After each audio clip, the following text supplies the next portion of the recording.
Yo, what's going on, YouTube? And welcome back to Goal Line Hockey. It's your boy, Kevin Forte. Guys, we're taking a look today at the Vancouver Canucks officially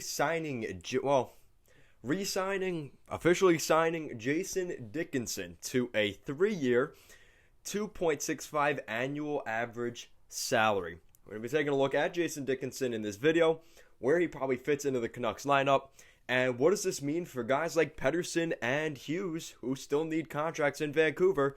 We'll be going over all of that right now. So, like I said, Jason Dickinson signs a 3-year contract with the Vancouver Canucks. They were able to get it done before arbitration. Good stuff there. A 3-year deal, which he couldn't have gotten in a arbitration. So good stuff there. The 26-year-old former first-round pick back in 2013, Dickinson, a 3-year, $7.95 million contract. So good stuff there for Dickinson. Congratulations. This is a nice contract for Dickinson, considering where they probably will put him in the lineup is, I think, interesting. It's a good contract. It's under $3 million. Anything under $3 million, I really thought was going to be a win here for the Canucks. The only problem is they have issues with cap space because they do still have to re-sign Pettersson and Hughes. Now, they have him listed as the third-line center playing alongside Tanner Pearson and Vasily Podkolzin. Now, I wouldn't be surprised if guys like Tyler Mott or Niels Höglander ended up on that line at some point. But Jason Dickinson is a really nice complementary piece on the third line to guys like Pettersson and Horvat as the first and second line centers. Add some more center depth, which Jim Benning was very adamant that they needed to add more of this offseason. And they were able to get that here with Jason Dickinson.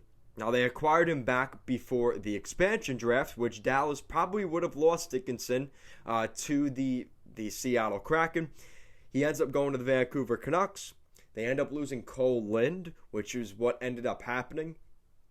But the Vancouver Canucks now have a really solid, or what they're hoping to be a really solid third-line center. Now, Jim Benning also mentioned third-line centers are not easy to find. I mean, you look at what the Islanders gave up for Jean-Gabriel Pageau a couple years ago from the Ottawa Senators. What was it, a first and 2 seconds? I mean, it was not cheap. So that's kind of what you're looking at here with Dickinson. It's what you're hoping to be a somewhat similar player. He adds a little bit of scoring touch, and like I said, he still has that potential being a former first-round pick.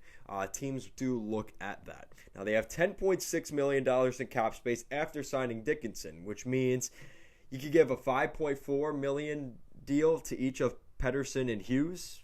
That's not really going to work, right? So you got to find a way to get that figured out. You have to re-sign Brock Besser next year, which I can promise you will not be fun. They're on the final year of Jack Rathbone's ELC. Probably not that big of a deal, but something to consider. They have to re-sign Olli Juolevi next year as well. They signed him to a cheap 1-year deal. So there's definitely some questions about the Vancouver Canucks and what they can do. They've moved out pretty much all the cap space they can. Michael Ferland is on LTI, so they don't really have to worry about him too much.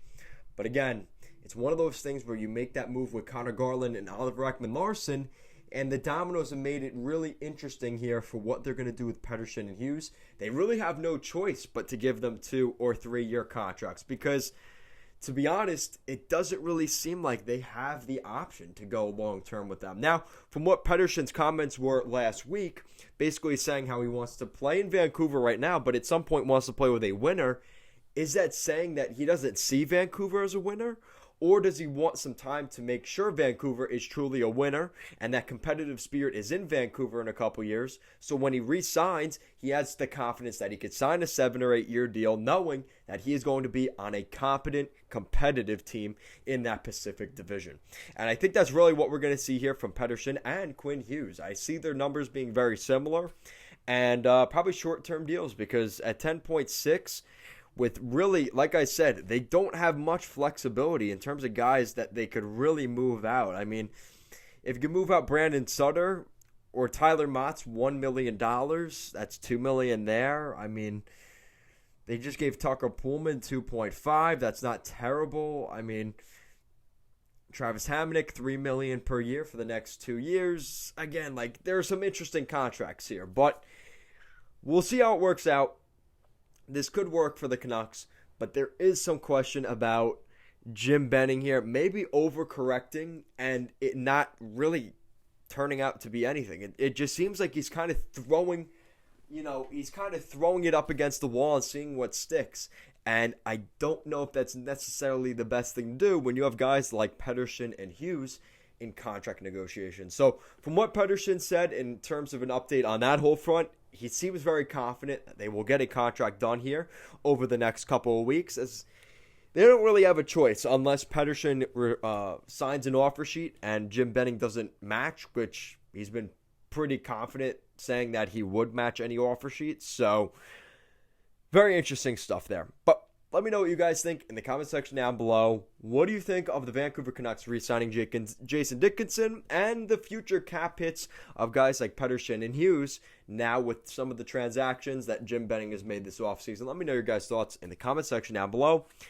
And if you guys like what we're doing here at Goal Line Hockey, want to see the latest news around the NHL and more videos just like this one, make sure to give this video a big thumbs up and an even bigger subscribe down below. As always, guys, thank you so much for watching this video, and I will see you guys next time.